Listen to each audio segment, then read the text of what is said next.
All right, welcome, and thank you for joining us for today's webinar. My name is Santiago Marino, and I'm a content creator here at DoorLoop.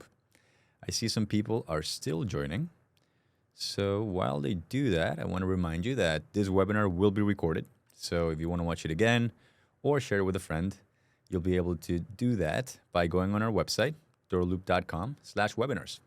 All right? So today we're super excited to be joined by Olivia Bridges. She's the Leasing Representative at Kevington Building Corp. She's joining us today from Vancouver, British Columbia, Canada. Thank you for joining us, Olivia, and welcome to our webinar. Hi, thank you so much for having me. Our pleasure, our pleasure. Thank you for joining us. And today we're going to be talking about fostering community and intentional spaces with Kevington Building Corp, which is the place where you've been working at for about how long? About a year and a half now. Oh, amazing, amazing. All right, so Olivia, can you tell us a little bit about where you went to college as well as some of the work that you do at Kevington?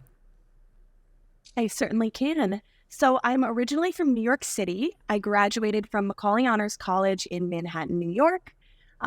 Soon after graduating, I made the transition to Canada to pursue real estate in Vancouver.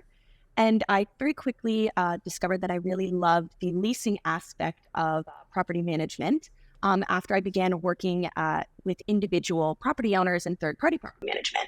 Now, I still wanted the opportunity to really get my hands on sort of that kind of deeper sense of community that you can't get in individual third-party property management. So I made the transition over to Kevington, and as Kevington's leasing representative, I handle all matters of the leasing cycle, everything from assessing and listing suites to showings, contracts, even down to the last move out. Wow, amazing, amazing. I must say that when I started doing research about Kevington, I was and still am super impressed with the work, the design, just everything is outstanding. Like I haven't seen that anywhere else, to be honest. So that is, yeah. No, so go ahead. I was going to say that is music to my ears, and that is also why I chose Kevington as well. So I'm glad to hear that you feel the same way. Amazing, amazing. All right. So I see established in 1967. That's quite a while ago. Commercial and residential development. Yes. Wow. Can you tell us a little bit about that? We have been in development for over 55 years, which is absolutely mind-boggling for us to even begin to conceive. But in our lengthy history, we actually started off originally developing buildings and then kind of sending them on their way with a new owner. We quickly realized that we sort of wanted to have a little bit more continuity with our properties, really see them out. And that's why we just started developing rental properties. Now we have commercial and residential rental properties, but really where we find, at least for me, my passion lies is in the residential side. And fun fact, back when we first opened up shop, we actually developed and constructed one of the first strata high-rises in British Columbia. So a strata building is where all of the different condo owners make decisions about the building as a whole using a strata council.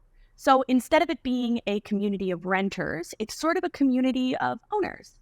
And that's how they make decisions and decide how they'd like their specific building to run. Oh, got it. All right. So I was completely off on that one. Thank you for going over that with us. And all right, so I see you guys are passionate about intentional spaces and community connection, which is what brings us to today's topic.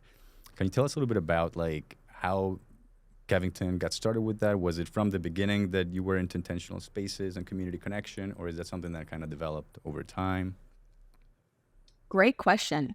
So while we would love to say that we've always been passionate about community from the first day that we opened up shop, it was really something where in our first, I would say, 20 years or so, we gradually noticed.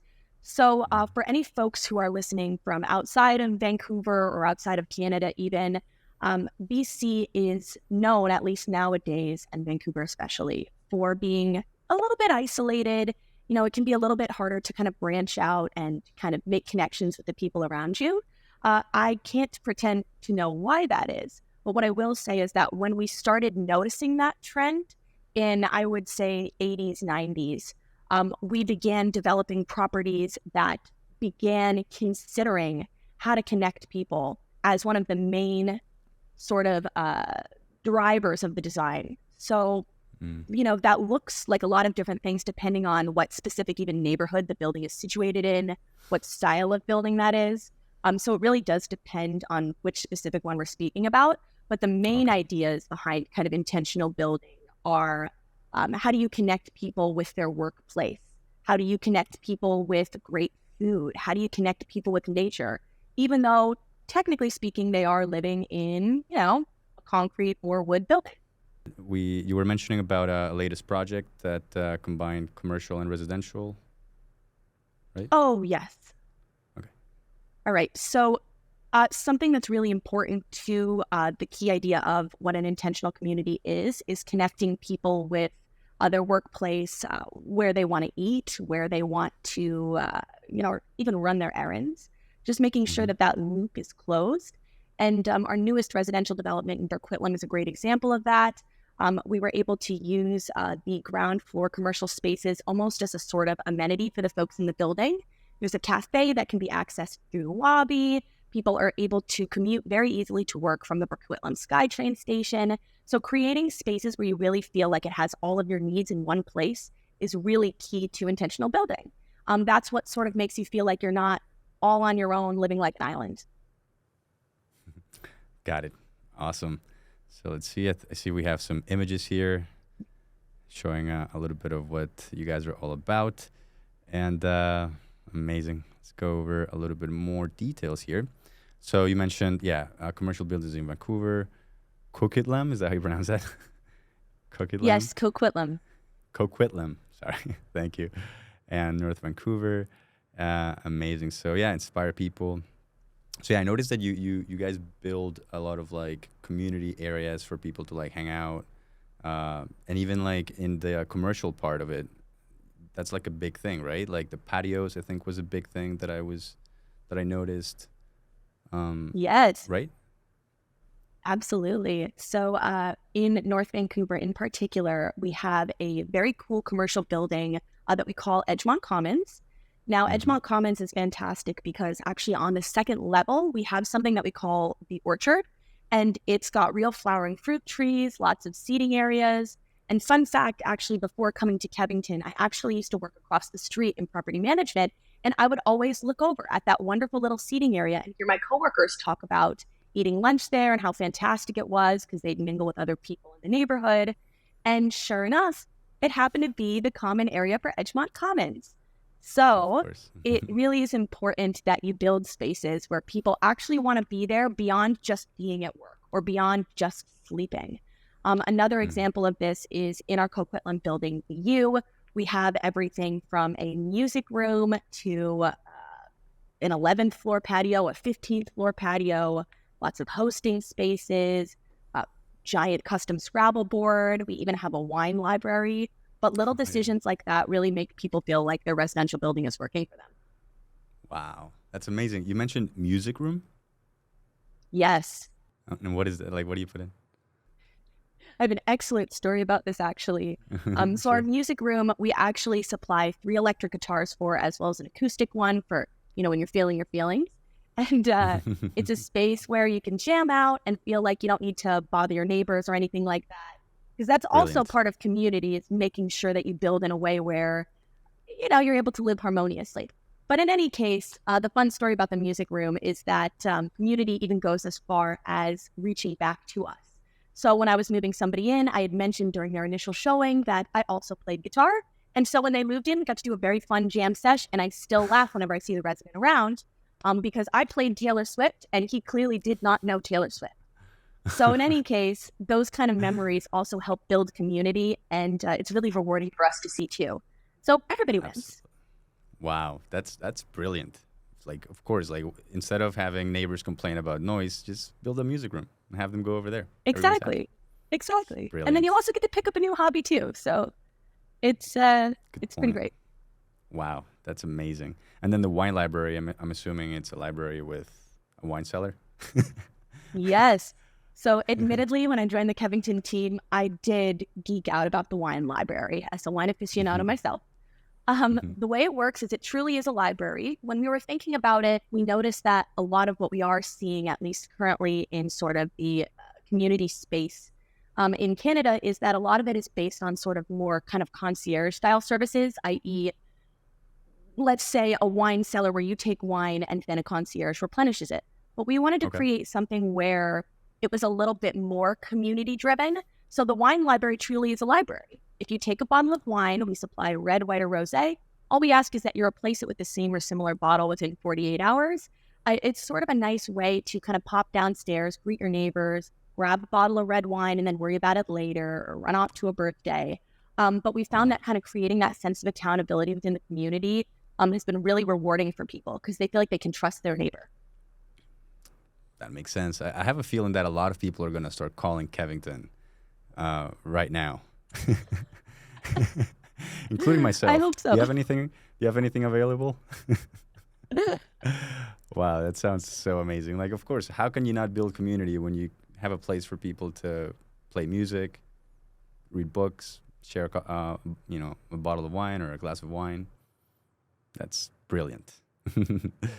All right, let's see. I see you improve human connection between neighbors and sustainability initiatives. I think that's brilliant. Oh, I yeah. saw beehives that on the roof, I think. Can you tell us a little bit Absolutely, you did. about that? For sure. I absolutely love the beehives on the roof. I'm sure plenty of folks know by now that unfortunately the bees have really had it rough, to say the least, in the last 10 or 15 years.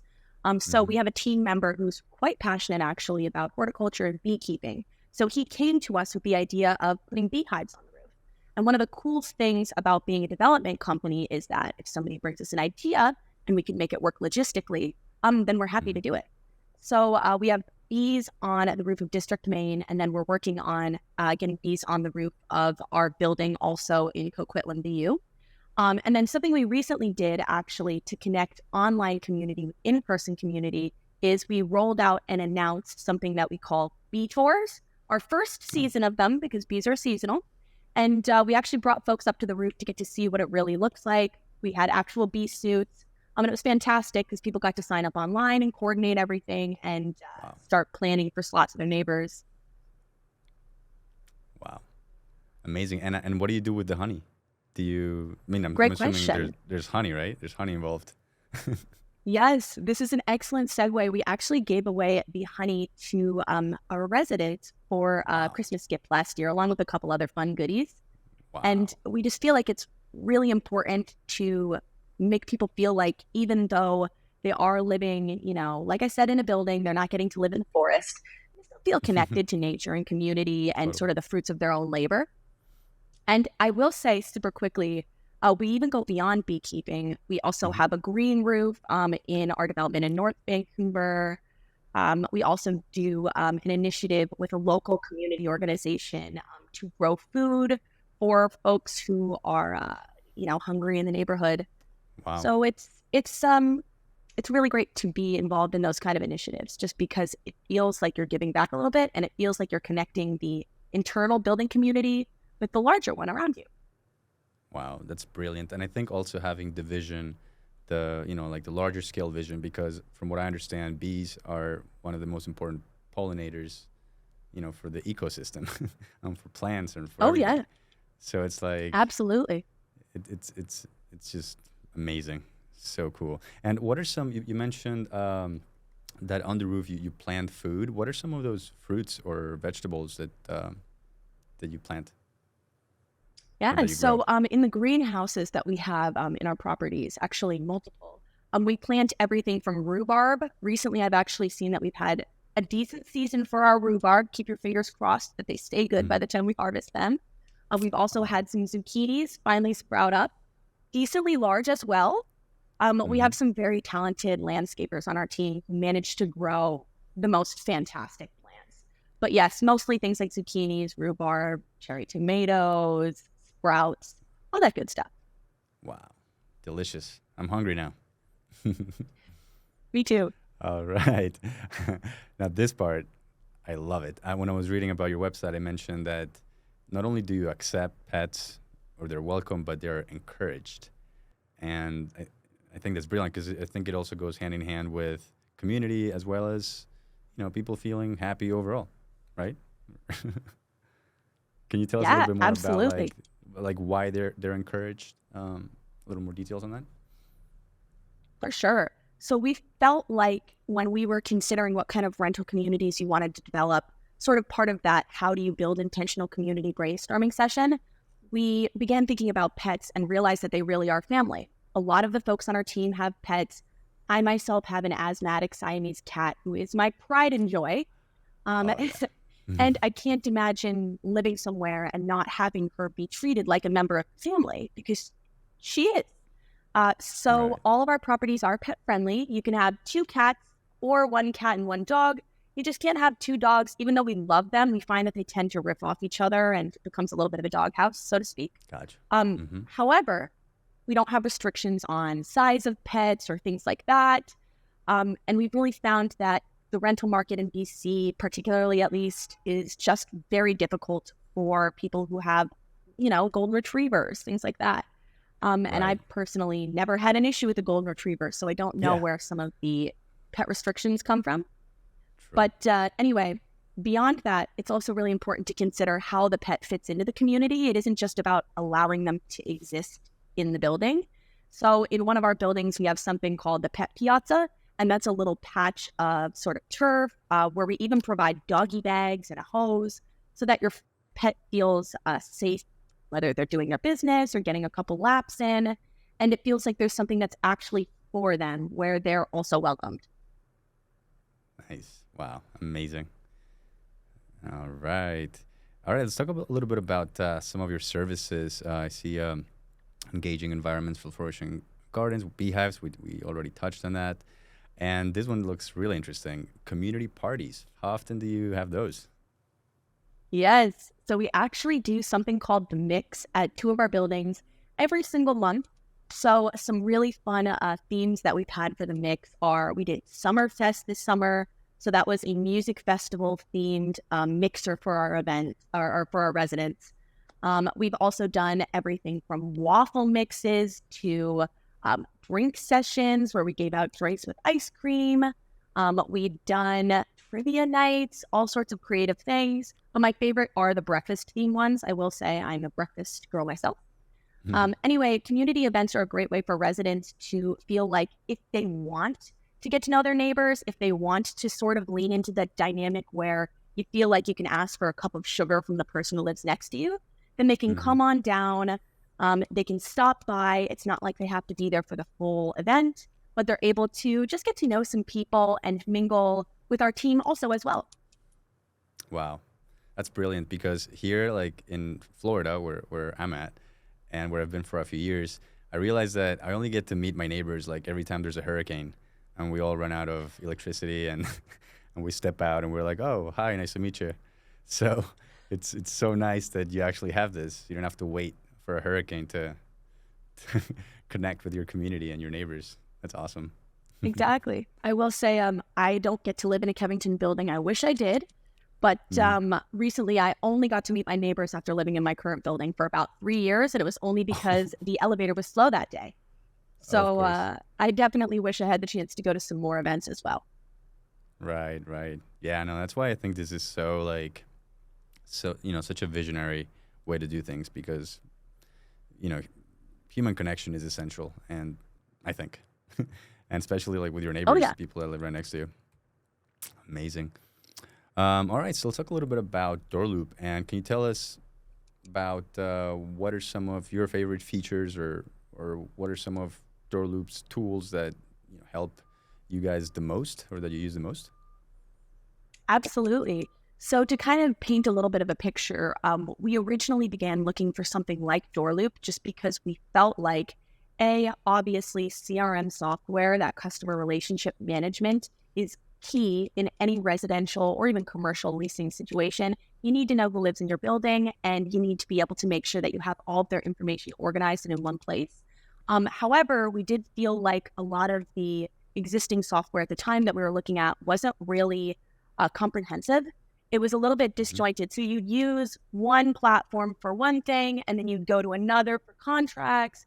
and then you'd go to another to coordinate with your maintenance team.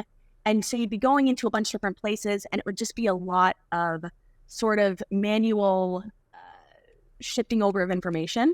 Right. So when we found DoorLoop and we realized that it connected all of these different aspects of the business, we felt like it would be game-changing for making sure that information was accurate and that we didn't miss anything. So it originally started with just tracking leases and, start date and end dates. And then we discovered that you guys actually had signature requests, which for me is a big one. As you can imagine, I do a whole lot of contracts. Right. And you guys even let us build templates, which I love because it lets me sort of take that thought out of it, and it removes that possibility for human error. And then we realized that we could actually create tasks, which has been fantastic because our maintenance team is unbelievably talented, but they're maintenance folks, and they shouldn't have to worry about managing a million different messages from different people to figure out where they're supposed to be. Instead, they can just pull up a task, know where they're supposed to go, and everything is nice and organized.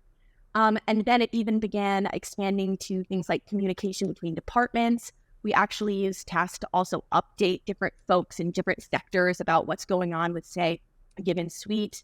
And then just being able to look things up at a glance and not have to sort of do guesswork. Got it. Wow, amazing. And like one of the reasons why we're doing podcasts and webinars with companies from Canada, such as Kevington, is because DoorLoop, starting, I believe, next week, we're going to be able to also start taking payments from, with people in Canada. So I think that'll be a feature that may also be useful to you guys and other people who may be listening right now. So that's kind of like a big change for us, like a big update.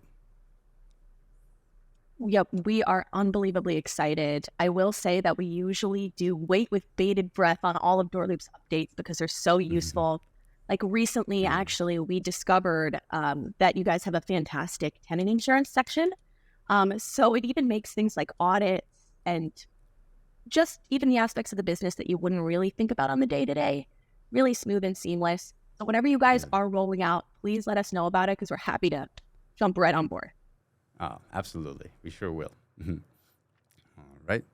So awesome. So before we wrap things up, I wanted to ask you just a couple of questions. And I wanted to ask you if you could highlight any successful projects in Canada that have effectively fostered community and intentional spaces, maybe new ones or older ones. Is there one in particular that you would say it's one of the most successful ones? Great question. So what I will say is that it really depends when you're asking what time period. So as you can imagine, COVID really threw a wrench into things. And it took a lot of those kind of in-person community building efforts and sort of forced them online. And just speaking about at least the Canadian property management sector broadly, I really feel like companies embraced this. Now, the ones that really were successful, though, were the ones that leaned into it and kept it going even afterwards. So, for example, let me think of a good name here. I'm actually not sure if I'm allowed to name drop, but That's to okay. give you a broad overview, Sure. sort of what we're seeing is companies leaning into e-bulletin boards, things like that.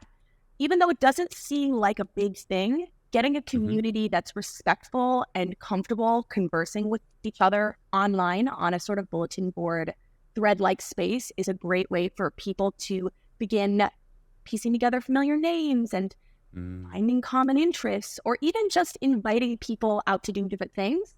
I felt that when you do something online, it's a little bit easier to feel a little safer sometimes. You kind of have that protection of the screen.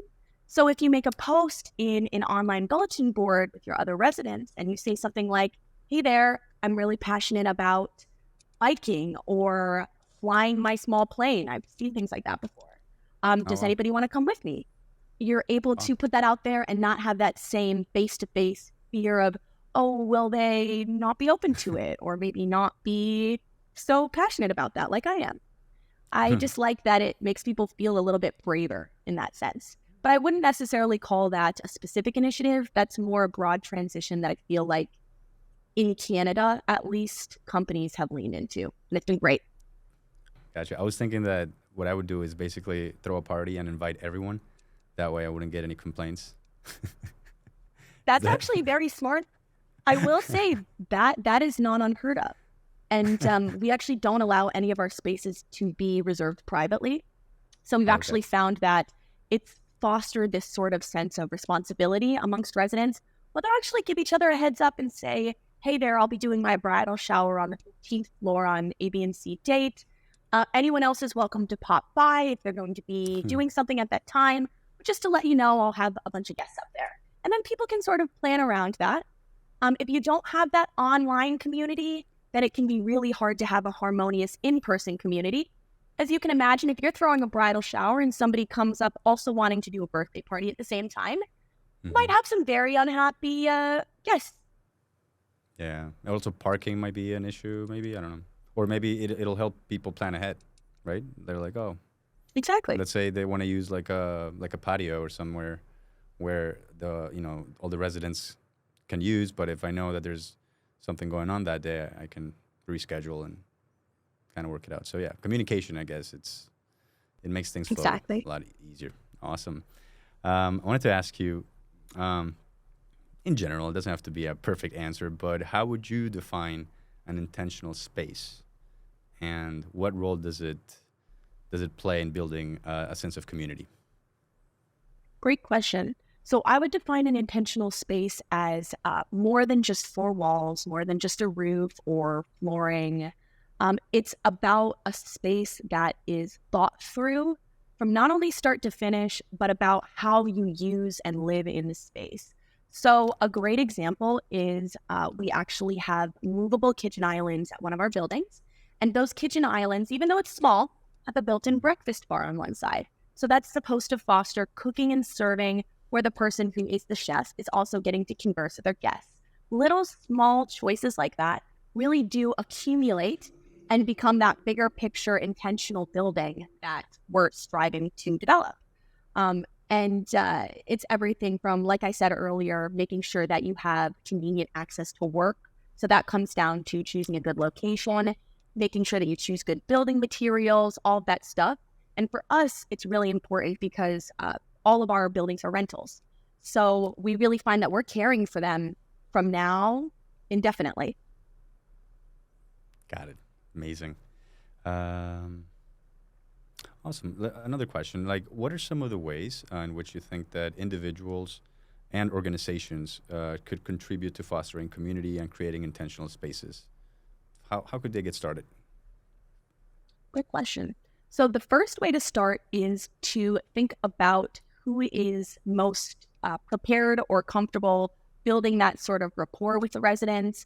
And the best way to do that is to prepare your sort of on-the-ground team, because that's usually who those people are, to start even just making conversation in the elevator, getting to know pet names if it is a pet-friendly building. Little choices like that are really easy and cost nothing. And then if you're willing to kind of invest a little more in it, things like choosing a good platform that has, integration for the residents to speak with one another or to share information with one another, making sure that you have a robust tenant portal that works very well. Things like that are a great way to get involved without having to build amenities or throw events. Now, if you're really looking to step it up, then I recommend thinking about things like throwing a community mix. Give residents a chance to get to know each other and learn each other's names.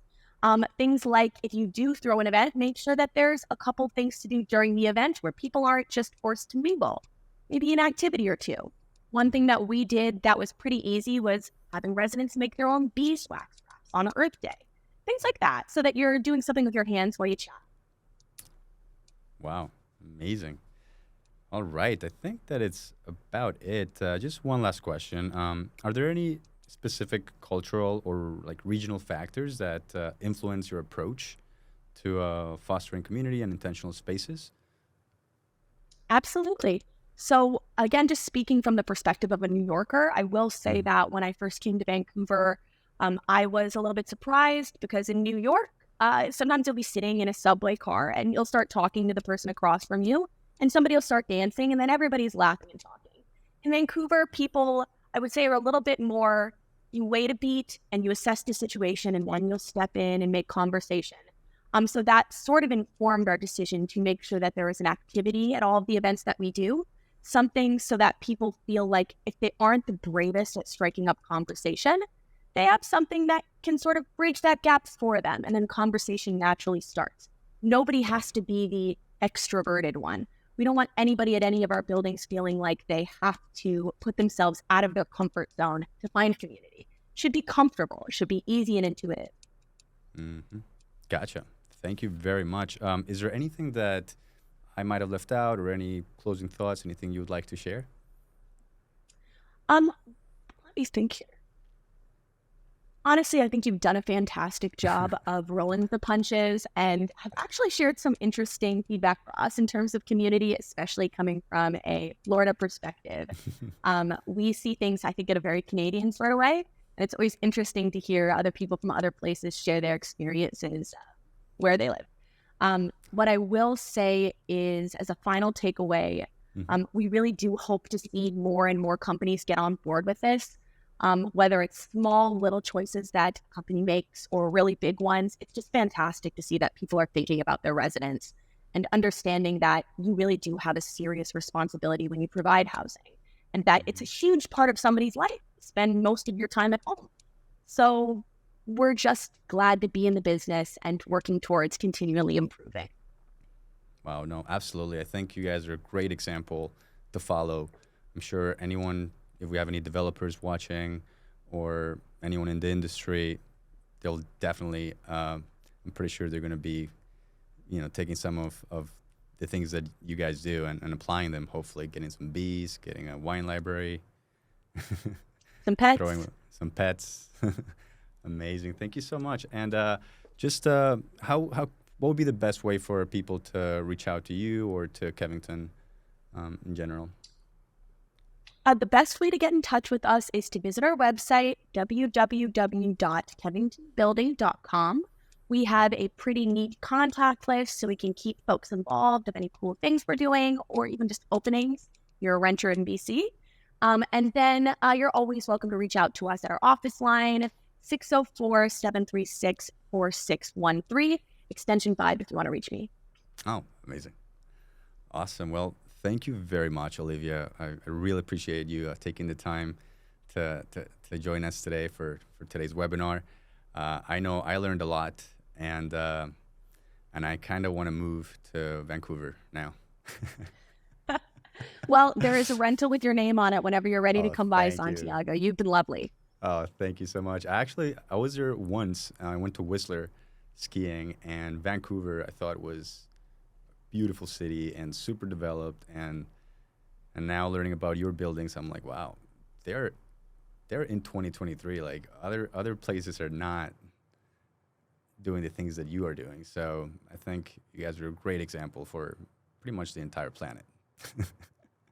That means the world to us. There's still so many ways that we can improve, but if we can even just get a couple folks to begin thinking about rentals from sort of a top-down approach of that big picture community to thinking about even just the little things that are important to people in their day-to-day life, and we're happy. Once again, thank you very much for joining us today. And remember, if you're a landlord or a property manager and you haven't tried DoorLoop yet, go ahead and request a demo today. You can do that on our website at www.doorloop.com. Once again, thank you very much for joining us, and we'll see you on the next one.